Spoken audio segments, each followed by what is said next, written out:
Tudo bom, meus queridos? Wagner falando aqui com vocês, tá? Então vamos lá para o nosso episódio 4, né? Nossas conversas aí sobre agilidade. Lembrando, não tô gravando aqui com vídeo para vocês, tá? Porque a ideia é trazer essa nossa conversa em forma de podcast, né? Então vai ser disponibilizado no meu podcast no Spotify, né? No canal Tu Quer Saber Mais, na playlist Pílulas de Agilidade, que a gente também conversa, e lá sim, lá tem vários vídeos e vários conteúdos sobre agilidade. E no canal novo, né, o canal conhecido como Agile T, o canal que eu criei com o intuito de só ter conversas sobre agilidade com vocês. Então esse material também tá indo lá pro canal e vai ficar só em forma de áudio, tá? Desculpe não aparecer, né, que tô aproveitando aí algumas noites depois que o meu filho dorme, e aí eu vou gravando, né? Mas não queria ficar com a câmera ligada, aparecendo, nem nada mais, até porque o meu escritório acaba sendo aqui no meu quarto. Mas tudo bem, né? Mas isso a gente conversa num outro bate-papo sobre coisas de agilidade, até sobre organização e ambiente de trabalho, né? Mas o nosso papo de hoje é Scrum, mais que boas práticas, né? Eu vou falar um pouquinho, pessoal, primeiramente sobre Scrum, depois eu vou fazer uma ligação do Scrum com boas práticas que nós temos, até ligadas com engenharia de requisitos, né? Só que lembrando que dentro do Scrum, ele não traz nada sobre engenharia de requisitos, tá? Então não traz nenhuma prática da engenharia, ok? Mas lembrando para vocês, o nosso Scrum é o framework ágil mais popular e mais adotado no mundo, né? Ele é um framework que foi criado como framework leve para desenvolver produtos em ambientes complexos. Nós temos nosso Scrum Guide, né? Que são, como a gente fala, orientações sobre Scrum. Só que tem que lembrar que o nosso Scrum, ele traz várias definições, componentes essenciais, só que ele deixa várias lacunas abertas. Inclusive aí, no nosso episódio 2 e nosso episódio 3, nós conversamos sobre algumas práticas que vocês podem trazer para o Scrum. Lembrando que o nosso Agile não é apenas só o Scrum. Tem outras coisas, tem nossas outras, tem nosso próximo Kanban, a gente pode trazer coisas do Kanban, porque o Kanban, ele olha muito para métricas, né? O Scrum, ele olha, mas ele não fala sobre métricas dentro do Scrum. Ele fala para a gente medir, mas não diz como medir. Já no Kanban, a gente fala muito sobre métricas. E o pessoal acaba trazendo para dentro do Scrum, né? Então a gente traz práticas de outras metodologias, de outros frameworks dentro do Scrum. Mas o nosso Scrum, ele tem com seus componentes essenciais. E ele traz assim, ó, vou trazer primeiro falar para vocês, né, sobre as 3 funções principais, os 4 eventos e alguns artefatos para vocês, né? As funções, que são os papéis, né, que é nosso proprietário do produto, nosso Product Owner, né, o PO, que a gente fala carinhosamente, a equipe de desenvolvimento, que é a equipe de dev, né, e o Scrum Master, ou seja, o nosso time é composto pelo Scrum Master, o PO e a equipe de desenvolvimento. São 3 funções. Lembrando que o PO, ele é responsável pelo nosso backlog, tá? Então, ele é a pessoa, né, a qual vai ajudar a fazer o refinamento do backlog e vai ajudar a preencher o backlog. O Dev é quem implementa. E o que faz o tal do Scrum Master, que é meu papel? O Scrum Master ele vai fazer principalmente a mediação entre o PO e entre os desenvolvedores, tá? Dentro dos nossos eventos, que a gente diz o planejamento da sprint, né, o nosso planning da sprint, o nosso daily, né, que é a nossa reunião diária do Scrum, que normalmente a gente faz o nosso daily como 15 minutinhos, bate-papo. Ah, Wagner, pode demorar mais 15 minutos? Pode, tá, pessoal? Não tem problema. Mas a ideia é olhar para os impedimentos, tá? Para algumas conversas, para alguns aspectos que às vezes acabam virando técnicos, mas cuidar para eles não se alongarem muito, ok?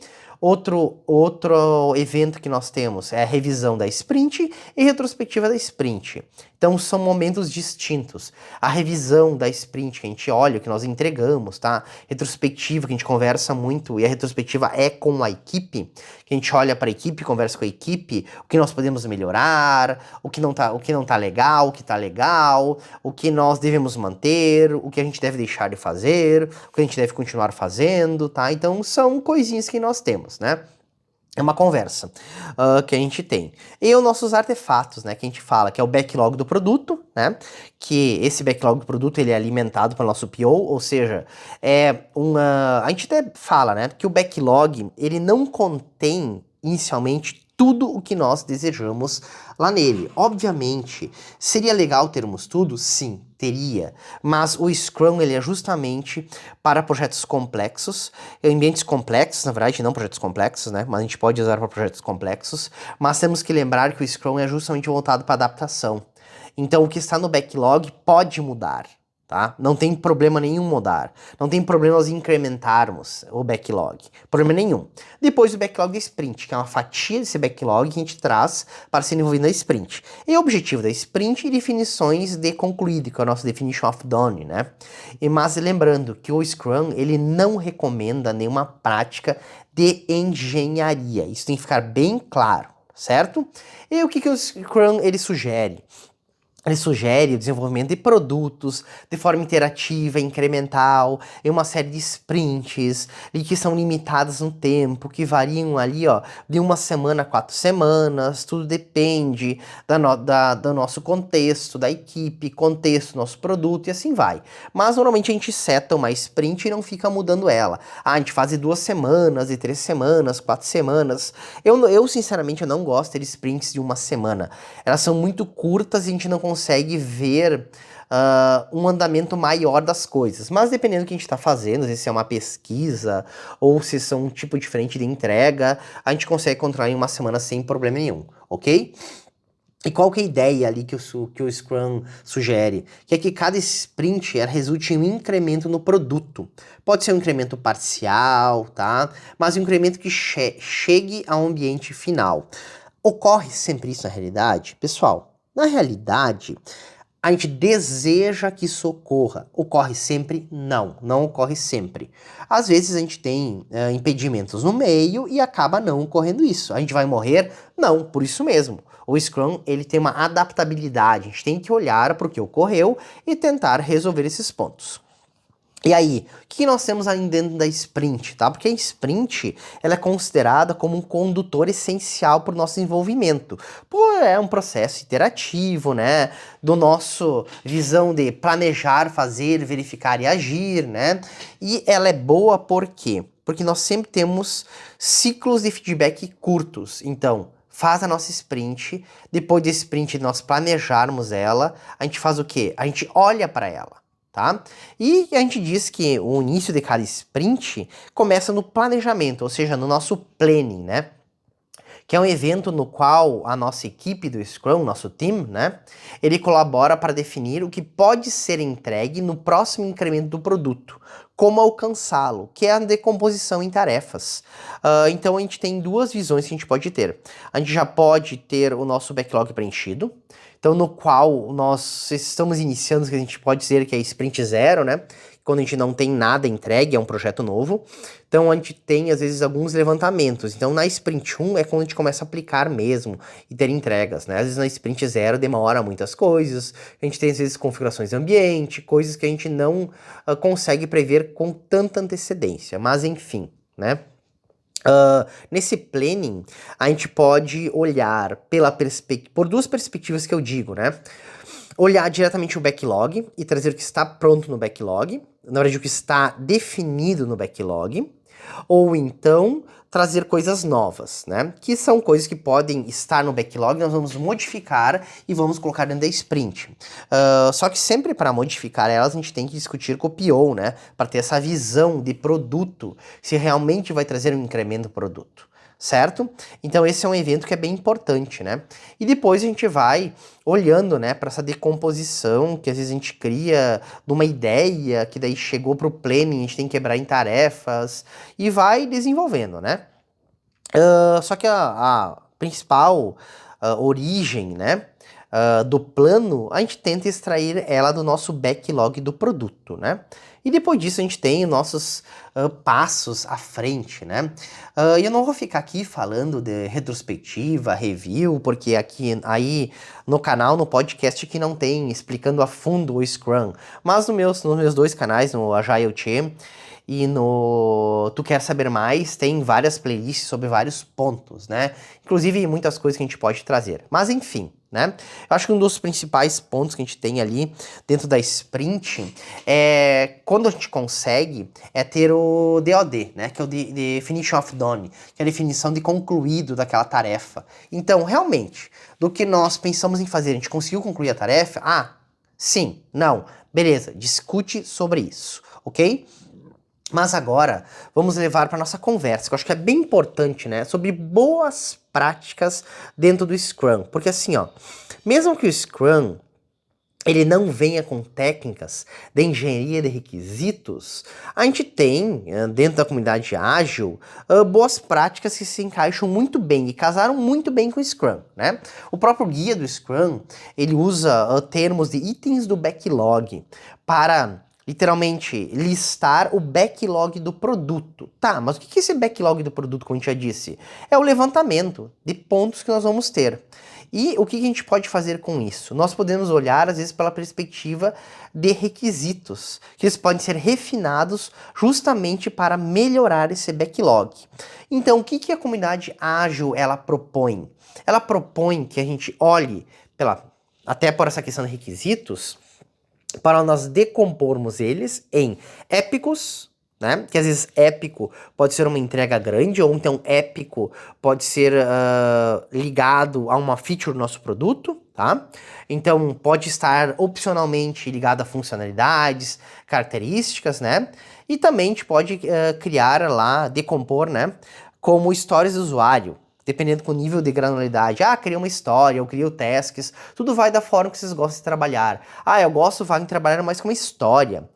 E depois, dentro das minhas histórias, ter várias tasks. Ou então eu prefiro trabalhar com tasks, que eu vou ver mais o andamento delas. Isso tudo depende da granularidade, como vocês gostam de trabalhar. Existe uma regra clara sobre isso? Não, pessoal, não existe. Tá? No meu mestrado eu trabalhei com linhas de processo de software, tá? No qual a gente teve algumas proposições justamente sobre essa questão de granularidade, sobre a questão de histórias, tá? Tasks, e tudo vai depender de como vocês trabalham. Beleza.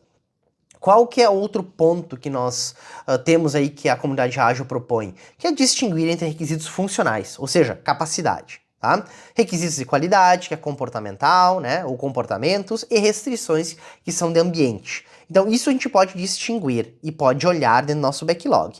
E também agrupar requisitos por temas, que isso é importante, né? Muitas vezes, como eu disse para vocês, eu tenho um épico, né? Aquele meu épico trata o feature. Né? Isso é importante para nós. Ou então, sei lá, eu tenho épicos só para gerar relatórios, tá? Do meu sistema, ou para criar relatórios dentro do meu sistema, e aí eu vou jogando com essas coisas, né? E uma boa prática adicional, então, ó, parem aqui para dar uma olhadinha, né? Ela foi desenvolvida para descrever características do backlog. E essa prática se chama DEEP, D-E-E-P, ou seja, detalhado apropriadamente o nosso backlog, estimado, emergente e priorizado.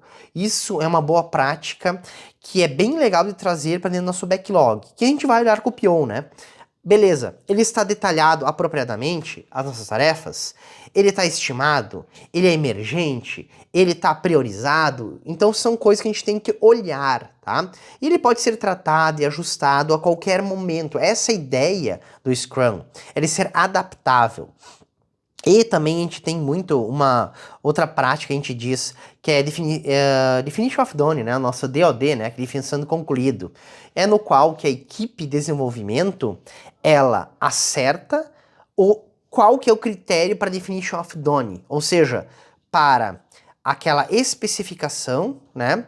Daquela funcionalidade ou daquela tarefa. Tudo depende de como vocês vão lidar e vão tratar, ok? E aí existem algumas outras coisinhas que são boas práticas que a gente pode ter dentro do Scrum também. Pessoal, já tô acabando aqui, eu sei que ficou grande aqui, mas acho que é importante a gente conversar um pouquinho e fazer a cabeça de vocês pensarem, né?